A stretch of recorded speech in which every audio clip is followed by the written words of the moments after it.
era uma seita, né? Onde ele manipulava Como as chamava a mulheres. seita? Era... Puxa, você sabe Eu que eu esqueci, mas... eu também não vou lembrar Mas ele agora. Mas era uma manipulava as seita que ele mulheres, fazia, né? Pra... manipulava as mulheres. Ele era um cara muito bom de conversa e as mulheres seguiam fielmente tudo que ele dizia, matavam, esquartejavam e ainda usavam a carne para coxinha. Caramba! Que absurdo, cara. É um cara muito manipulador, né? Eu Total, entrevistei, né? é uma história. Também está no YouTube, quem quiser. Eu vi muito esses interessante. dias, É bem sabendo que você interessante. vinha, que eu fui rever essa... Cara, é impressionante. A mulher falando e falando em Deus, aí mostra, né? É. Tem uns impressos, né? Com a... Pô, eu tava na minha cabeça o nome da seita. Eu É esqueci. uma seita de adoração ao diabo, né? Basicamente era isso. O nome não lembro exatamente agora, mas Então, na matéria tem. Aí, mas E porque foi localizar todo um livro, tinha escrevido um livro. Porque é o seguinte, ele escreveu um livro que se recusaram a publicar. E ele, na verdade, ele escreveu num livro que depois ele iria realizar. entendi. Essas mortes, elas copiaram algo que ele escreveu nesse livro. Entendi. E o livro era a Bíblia, não, Bíblia seria péssimo, né? Mas seria o manual dessas atrocidades que foram cometidas depois. Quase profecias, né? É. E eu lembro que você deu uma entortada na mulher lá, porque você coloca ela numa situação. E se fizessem isso com a sua mãe, né? Poderia chamar essa pessoa de monstro? Ela fala sim. Então, as pessoas. Então, você entende as pessoas achando que vocês são monstros. E eu achei isso porque ela não percebeu que ia para esse lado a pergunta depois, né? E aí ela se dá conta, né? Quando você está nessas entrevistas, é uma guerra mental. É, né? Você vê que eu não levo, como você também não, Não, né? Eu não não levo tem anotação. Porque você não pode perder o olho no olho. Exato. Entendeu? Porque o body language, né? A linguagem corporal. As grandes perguntas, elas nascem de respostas incompletas. Onde você, às vezes, muda Ou de totalmente... silêncios, né? Silêncio, pausas. Você muda totalmente o encaminhamento da entrevista mediante algo que foi contado. Mas para isso você precisa estar muito atento. E você não pode perder, você não pode baixar os olhos. Senão você perde o contato com a pessoa.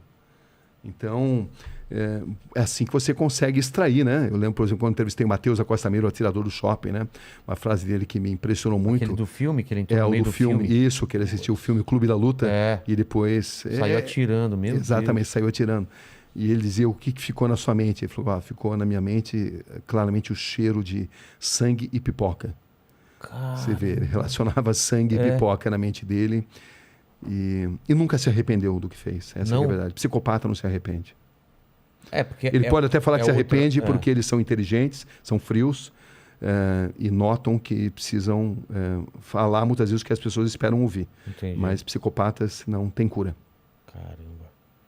Ó, o Vulkslock 22, olá Inteligência Cabrini, gostaria de saber, existe uma enorme romantização da criminalidade do perfil das pessoas que cometem crime, mas na experiência, qual a sensação e lição que tira de toda essa experiência com eles?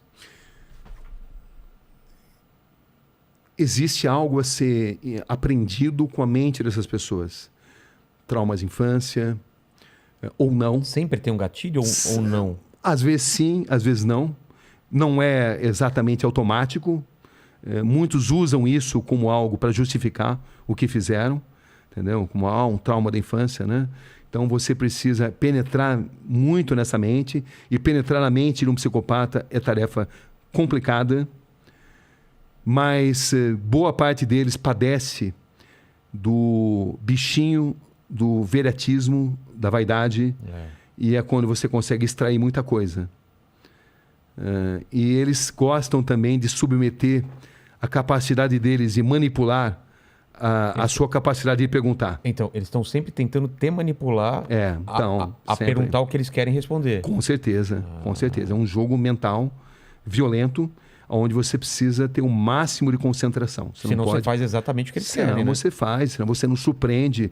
E eu costumo usar muitas vezes a tática de repetir determinadas perguntas em situações diferentes para extrair respostas às vezes diferentes. Entendi. Por um deslize emocional.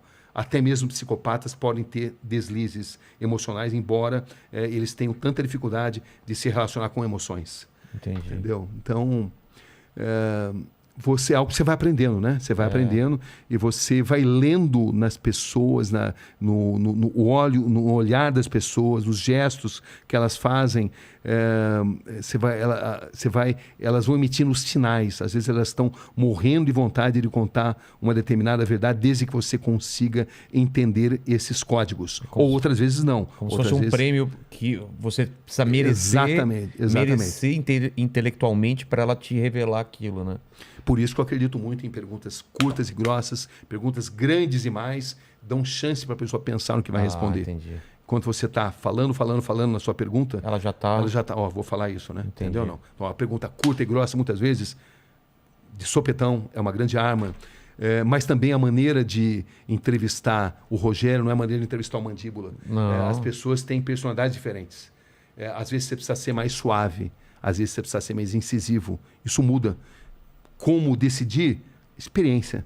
Psicologia, eu sempre tive muito fascínio pela psicologia, mas a psicologia prática, né? Claro que eu me informo, né? Procuro ler os grandes mestres, mas é muito intuitivo também. Tem essa linguagem silenciosa, né? Com certeza. Corpo, Tem. microexpressões.